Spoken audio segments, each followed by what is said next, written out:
Shalom. I am Nama Rue. This is my husband, Rabbi David Rue. We are about halfway through summarizing the 10 tractates that explain the laws of agriculture for Jews growing food in the Holy Land. Where are we now? Maasarot, tithes. After we separate the part that goes to the Kohen, the Truma, then we have to separate 10%, and this is an exact amount because it says aser taser, you will surely tithe. Tithe is a tenth. You will surely tenth.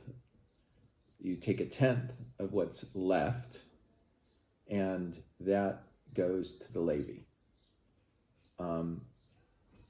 There is several different. Is some of the priests.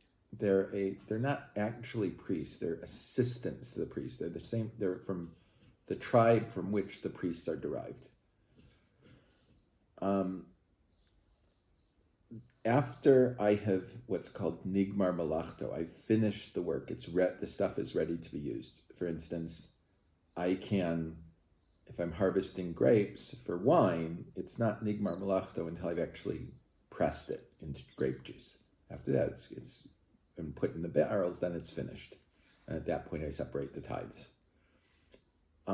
This 10% goes to the Levi, and it's different than Truma. We said that Truma does not belong to the Kohen. It belongs to God, but God is allowing the Kohanim to eat it.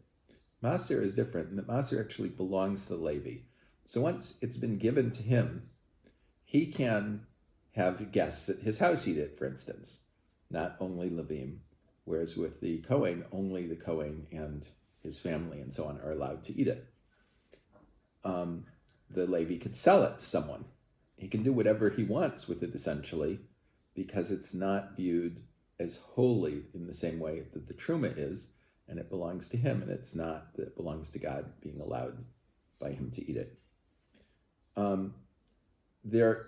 From Torah law, again, only the 5 grains, wheat, oats, spelt, rye, and barley, and grapes and olives, wine and olive oil are liable from the Torah in tithes. However, rabbinically, all things that are gathered, harvested, and kept for any length of time at all become liable in Maasarot as well. There's actually another type of maaser, which is maaser behema, that if I own flocks, 1/10 of the animals born in any given year have to be separated. They're run through a narrow gate, and I have a stick with red paint on it, and I count 1, 2, 3, 4, 5, 6, 7, 8, 9, whap, and I hit not hard, but I hit hard enough on the head of the 10th animal to mark it as tithe.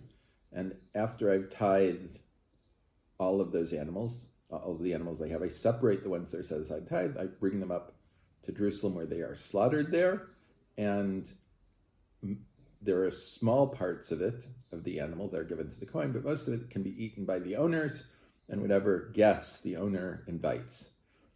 This is a type of tithe, but it's not a tithe that goes to the Levi. It's a tithe that you have for yourself. But do we do that nowadays? Well, we have ways of avoiding it because we don't have a temple to bring things into. What we do today is we make sure that there is always a priest. There's a partnership with the animals before they give birth in some small way, and then they're exempt from the tithe. Just like for Pidyon Haben, redemption of the firstborn child, if either the mother or the father is a Kohen or Levi, then the child is exempt from this redemption. So too is that when the animals are born, if there is a Kohen or Levi is in partner with it, it wouldn't have to be brought up as tithe. So we avoid this problem so that we don't have animals that we can neither offer as a sacrifice in the temple nor do anything else with. We do a similar thing with the firstborn of animals. When a animal gives birth for the first time, the firstborn it has to be offered as a sacrifice or redeemed. If it's one of those things that can be offered by a sacrifice, since we cannot offer it with sacrifice, we make a partnership with a non-Jew, and that would exempt it from this obligation. Can you just describe a little more what that partnership looks like? I make an agreement with a non-Jew that he owns 10% of this animal or whatever it is. And, okay. could be 1%, could be anything, doesn't matter.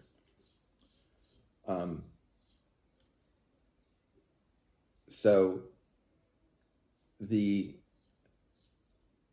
tithe of the animals is very similar to second tithe, Maaser Sheni, where after I've separated the Maaser, the tithe, from the things, 10% of what's remained has to be separated, depending on the year of the Shemitah cycle, into second tithe, or poor person's tithe. The second tithe has to be taken up to Jerusalem and eaten there.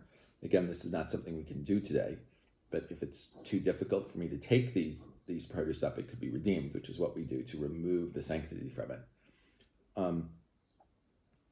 And this is a tithe that the owner uses. It's, paying for my own vacation, so to speak, on the 3 pilgrimage festivals when I'm required to go up to Jerusalem when the temple is standing. After the Levi has received his tithe, he has to separate a part of it, 40th, 50th, or 60th, depending on how generous he is, and take that part and give that to the Kohen as well. And that's called Truma Min Hamaser. The first one was called Truma Gedola, the great Truma, the great rising. And this, which is about 10% of that, is a 10th Truma, literally, right? Because it's a 10th of the original Truma, but it's also a Truma from the 10th that was given to Levi that belongs to God, and again, God allows the Kohen to eat it. In terms of second tithe, if right now we are in the 6th year of the Shemitah cycle, and in the 3rd and 6th year of the Shemitah cycle, the second tithe I separate is given to the poor. In general, I'm not allowed to do much with that other than give it directly to the poor. If there are no poor people around, then I can do various things. To preserve the value of it. For instance, if it were something that would rot, if it were fruits that would rot, I could cash them in with either other food or money that can then be given to the poor when they arrive. It's impossible, we're told, that there will never be poor in the land. It's a verse in Leviticus. So in the 1st, 2nd, 4th, and 5th year of the Shemitah cycle, I separate second tithe, which I'm supposed to take up, as I've said, to Jerusalem and eat it there. This is the system of tithes that exist. There is also something called Chalah. Most people think it's bread you eat on Shabbos. That's not what Chalah is. Chalah is what I separate from my dough to give to the priests. And from Torah law, you're only obligated to separate it if the volume of flour that you use is equal to 43 eggs or more. Let's say 5 pounds of flour or something like that in one kneading. If it's less than that, we have a custom to separate challah without a bracha, and we set that aside. Now, for a Kohen to be able to eat challah, truma, any of the 24 gifts that are given to the Kohen, of the edible gifts that are given to the Kohen, he has to be tahor, he has to be ritually pure, and since we are all ritually impure because of contact of the dead with the dead, and we no longer have the paraduma, the ashes of the red heifer to purify ourselves, therefore, it's impossible to purify ourselves and become ready to eat these things. Therefore, we burn the challah as opposed to giving it to the Kohen. Which is what I do when I make challah for Shabbat, or anytime I make bread, because I like to make sourdough. So I just want to remember to pick up on when you talk about the sanctity of the food, the sanctity of the produce, or the tithe, somehow that applies to the food during Shemitah year in a grand way that I want to learn about in another video. Yes, there will be many videos on Shemitah. Okay. Are we All right. set? Thank you.